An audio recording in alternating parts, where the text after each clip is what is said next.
Hello everyone, so this blog is all about Manali trip part 2। अगर आपने part 1 अभी तक नहीं देखा है तो जाके देखिए, मैंने लिंक डिस्क्रिप्शन में डाल दिया है। And let's started with the part 2।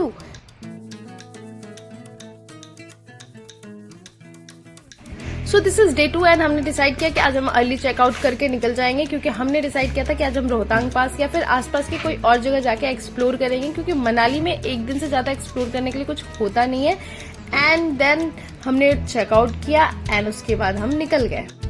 Here is a suggestion for you, अगर आप पहाड़ों पे जा रहे हो तो बैकपैक्स कैरी कीजिए। ट्रॉलीज वहाँ पे बहुत टफ हो जाता है हैंडल करना, तो we use to carry our backpacks और हम बहुत मिनिमम सामान लेके जाते हैं ताकि हम एक्सप्लोर ज्यादा अच्छे से कर सके। एंड रास्ते में हमें ये पप्पी दिख गया था तो हम इसके साथ थोड़ा खेलने लगे थे। एंड उसके बाद हमने डिसाइड किया कि हम मेन रोड से ना जा करके हम ये जंगल वाले रास्ते से मॉल रोड जाएंगे, क्योंकि हमारी कैब मॉल रोड पे मिलनी थी। एंड हमने अभी ब्रेकफास्ट नहीं किया था तो हमें ब्रेकफास्ट भी करना था। सो हम यहाँ से निकल रहे थे, बट यहाँ का व्यू इतना अच्छा था और हमें बहुत जल्दी पहुंचना था मॉल रोड। बस हम टाइम वेस्ट करते हुए यहाँ पे घूम रहे थे और बहुत ही खूबसूरत जगह है ये।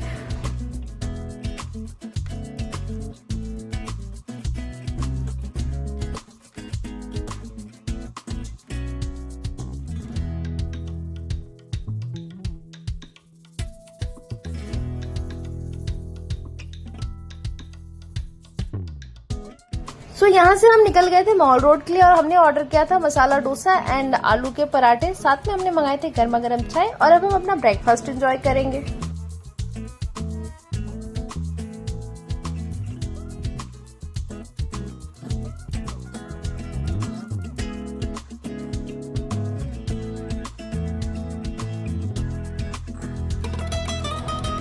हमने फटाफट अपना ब्रेकफास्ट फिनिश किया और हम कैब लेके निकल गए रोहतांग पास की ओर, जिन्होंने बताया था कि वो सारे पॉइंट्स को विजिट कराते हुए हमें सामने बस स्टैंड के पास छोड़ देंगे। रास्ते में हमने रुके थे ये जिप लाइन एक्टिविटी करने के लिए। मुझे तो काफी डर लग रहा था, बट फिर भी हमने ट्राई किया।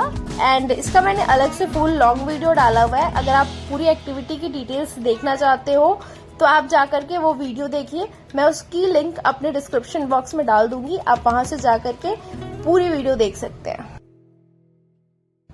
इसके बाद हम अपने सफर में आगे बढ़ गए थे और ये खूबसूरत सुंदर नजारे के साथ हम एंजॉय करते हुए आगे बढ़ रहे थे।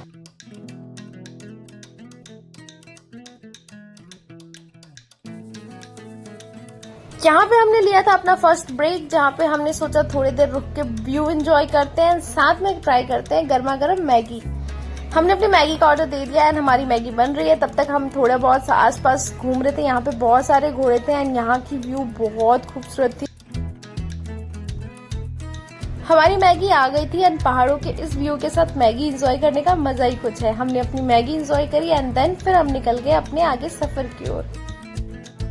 यहाँ पे अभी सारे रास्ते अंडर कंस्ट्रक्शन है, तो जिसके कारण काफी प्रॉब्लम आ रही थी। रास्ते काफी खराब थे, काफी डर भी लग रहा था, बट हम फिर भी व्यू एंजॉय करते हुए आगे बढ़ रहे थे। इसके बाद हम पहुंच गए थे राला वाटरफॉल, जहाँ पे हम काफी देर तक रुके एंड हमने काफी एंजॉय किया। बहुत ही खूबसूरत वाटरफॉल था एंड पानी इतना ठंडा था गाइस, क्या बताऊं। ऐसा लग रहा था जैसे बर्फ की पानी हो, सीधा पहाड़ों से आ रही थी, बर्फ पिघल के शायद ये आ रहा था, तो बहुत ही ठंडा पानी था।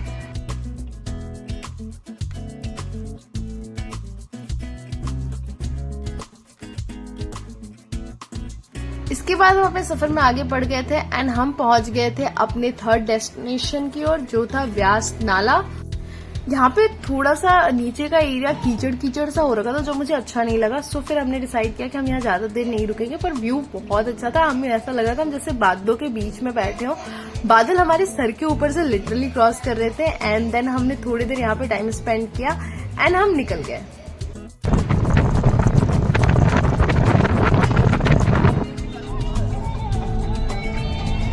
थोड़ी देर आगे बढ़ने के बाद हम यहाँ पहुंच गए, जहाँ पे हमने देखा दोनों साइड से बर्फ थे और ये काफी खूबसूरत लग रहा था। बस बर्फ थोड़े गंदे थे, बट ठीक है, बर्फ पहाड़ों से नीचे आ रहे थे तो काफी सारे धूल भी आ जाते हैं साथ में, जिसके कारण वो गंदे हो गए थे। बट हमने यहाँ पे काफी देर एंजॉय किया एंड देन फिर हम निकल गए रोहतांग पास के लिए।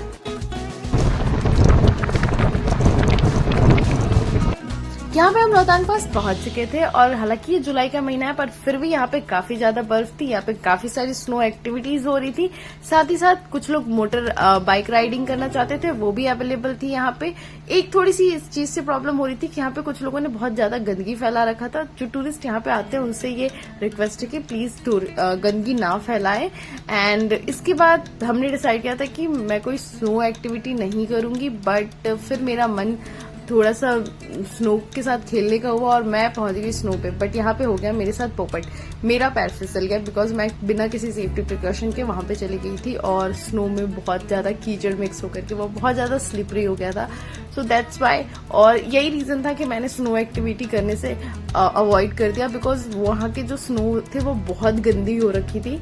एंड उसके बाद हम फिर अपने सफर की ओर आगे निकल गए। जैसे ही हम निकले हमें बहुत सारे खूबसूरत नजारे देखने को मिले। जैसे कि आप देख सकते हो यहाँ पे बादल लग रहा था, लिटरली वो हमारे साथ चल रहा था और वो इतने करीब से गुजर रहा था जैसे वो हमारे सर के ऊपर से बादल गुजर रहा हो। साथ ही साथ यहाँ का व्यू भी बहुत अच्छा था। रोहतांग पास के बाद आपको थोड़ी सी ट्रैफिक मिल सकती है, बट आगे का रास्ता आपको थोड़ा क्लियर रहेगा। एंड उसके बाद आपको अटल टनल के पास भी आपको ट्रैफिक मिल सकती है। तो अगर आप जा रहे हो तो इसके अकॉर्डिंग टाइमिंग प्लान करें क्योंकि थोड़ी ट्रैफिक तो मिलेगी ही आपको।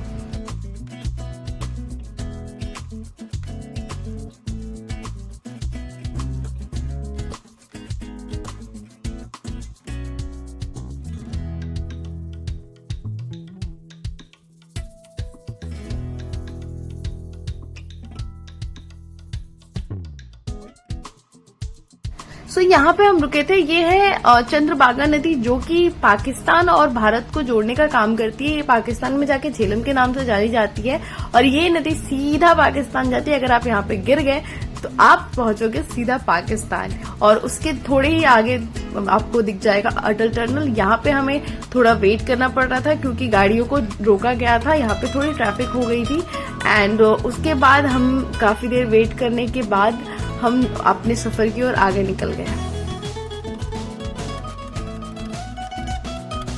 यहाँ पे हमें एक्सेस मिल गया था और सारे लोगों को आगे जाने दिया जा रहा था, तो हम भी बैठ गए अपने कार में। और यहाँ से आप देख सकते हो ये हम एंटर कर रहे हैं अटल टनल में। एंड मुझे एक बात बहुत अच्छी लगी इस टनल के अंदर कि यहाँ पे हर कुछ डिस्टेंस पे एग्जिट डोर्स थे कि इन केस कभी कोई हादसा होता है तो एग्जिट करने की आसानी है, लोगों को परेशानी नहीं होगी। एंड साथ ही साथ टेलीफोन बूथ्स भी अवेलेबल थे।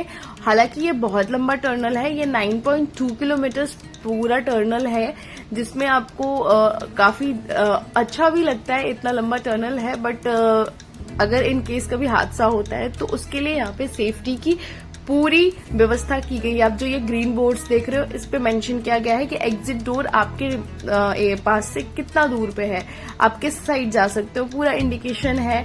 सो ये सेफ्टी के पर्पज से भी काफी सही है।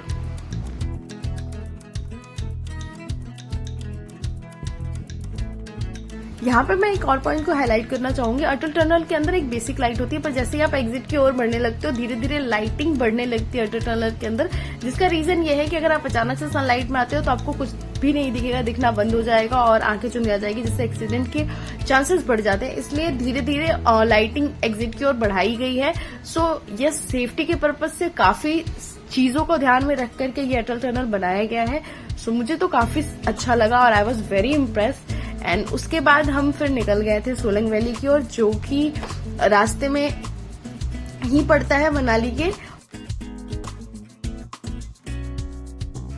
हमने बीच में ब्रेक लिया था और हमने खाए थे ये स्टफ्ड ब्रेड वाले कुलचे। हालांकि ये बहुत अच्छे थे, बट यूजुअली दिल्ली में जो कुलचे मिलते हैं वो कुलचे और छोले मिलते हैं, बट पहाड़ों पे जब आप जाओगे तो वहां पे ये अलग से ब्रेड वाले कुलचे मिलते हैं जो कि काफी यमी था। और उसके बाद हम धीरे धीरे मनाली की ओर बढ़ रहे थे और यहाँ का व्यू और भी खूबसूरत होता जा रहा था।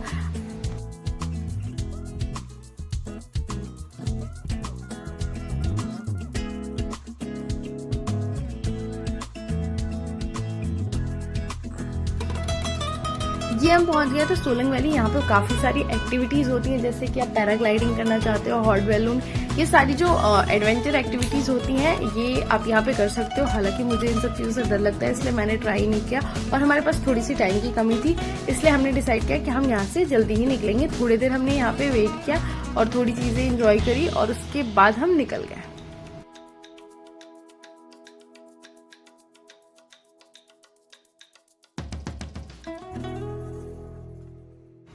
अब हम मनाली पहुंच चुके थे और कैब ने हमें हमारे लोकेशन पे छोड़ दिया था। ये है मनाली प्राइवेट बस स्टैंड, जहां से आपको आपकी बसेस मिल जाएंगी। हमने रिटर्निंग के लिए भी इंटरसिटी बस बुक किया था, जो कि काफी कंफर्टेबल था। हम यहाँ पे अपनी बस में बैठ गए थे और उसके थोड़ी देर बाद ही हमारी बस निकल गई थी मनाली से।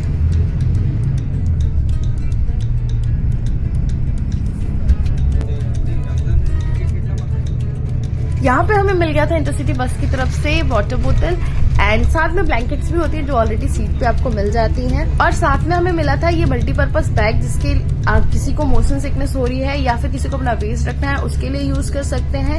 And that's it for today guys. अब मैं चली सोने and I hope you like this video and if you like this video please subscribe my channel and comment करके जरूर बताइएगा आपको वीडियो कैसी लगी। And bye bye, thank you so much.